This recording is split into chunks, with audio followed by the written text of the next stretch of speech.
Assalamualaikum warahmatullahi wabarakatuh.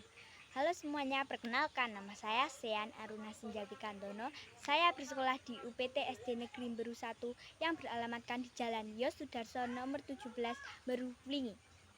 Hobi saya membaca dan menyanyi, cita-cita saya ingin menjadi guru. Saya akan membawakan sebuah cerita kepahlawanan lokal yang mungkin belum pernah kalian dengar. Cerita ini berjudul Trip Tentara Republik Indonesia Pelajar. Cerita ini bersumber pada buku Babat Tanah Beru, karya dari Bapak Roydi dan Bapak Riyad. Pada zaman dahulu, tepatnya di tahun 1880, bangsa Belanda mulai masuk di desa Beru. Mereka bernama Tuan Klosen dan Tuan Setin. Keduanya adalah pedagang tembakau. Disusul lagi oleh dua temannya, yaitu Tuan Klemer dan Tuan Ripple. Mereka lah yang mempunyai rencana untuk membabat seluruh hutan di Dusun Knongo dan Dusun Kromasan menjadi kebun kopi. Tuan Klosen berkata, "Tuan Setin, coba lihat tanah di sini. Nampak subur sekali, bukan? Bagaimana kalau kita jadikan area perkebunan kopi?" Tuan Setin menjawab, "Betul sekali, Tuan Klosen. Saya sangat suka sekali ide Anda. Ayo kita membabat seluruh hutan di Dusun Knongo dan Dusun Kromasan agar kita bisa kaya."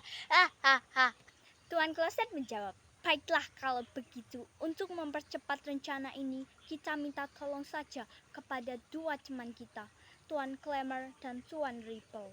Singkat cerita teman-teman, pada tahun 1896, kebun kopi pun diganti oleh tanaman tebu untuk memasok bahan pembuatan gula.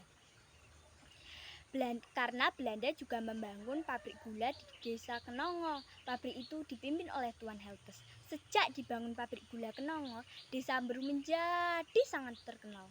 Akan tetapi pada tahun 1930, pabrik gula Knongo mulai surut karena di saat itu terjadi agresi militer Belanda kedua.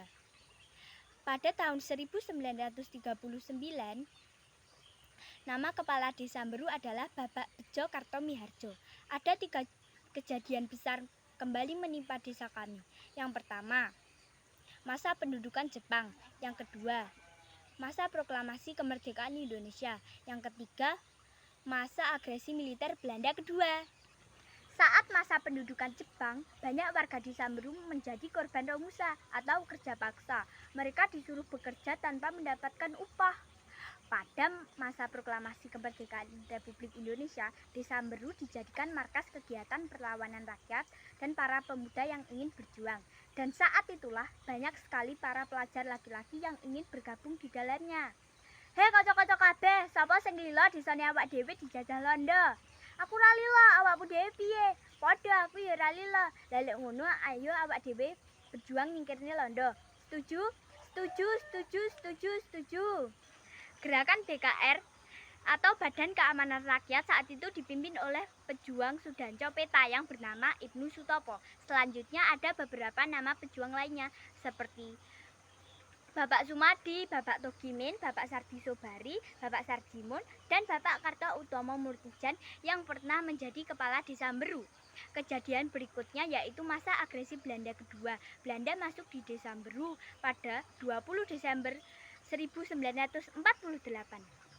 Pada saat itu, gedung Eropes yang sekarang menjadi SMP Negeri 1 ini menjadi markas Belanda. Selanjutnya markas Belanda dipindah ke dekat perempatan Beru, dan saat agresi militer Belanda kedua itulah bangunan pabrik gula Knongo di bumi hanguskan oleh para pemuda pejuang yang dibantu oleh tentara hijrah. Para pemuda memperoleh kemenangan walaupun memakan banyak korban, khususnya rakyat pribumi. Dan Belanda akhirnya menyerahkan kekuasaan kepada penduduk pribumi yang dilakukan di pendopo Kawedanan Wlingi. "Wahai rakyat pribumi, aku serahkan kembali kekuasaanmu dan kami akan kembali ke negeri kami. Merdeka, merdeka, merdeka." Nah, teman-teman, itulah cerita perjuangan para trip di desa kami. Pesan moral dari cerita ini yaitu berani dalam kebenaran, teruslah pantang menyerah, teruslah berjuang untuk mendapatkan apa yang kamu inginkan. Terima kasih. Wassalamualaikum warahmatullahi wabarakatuh.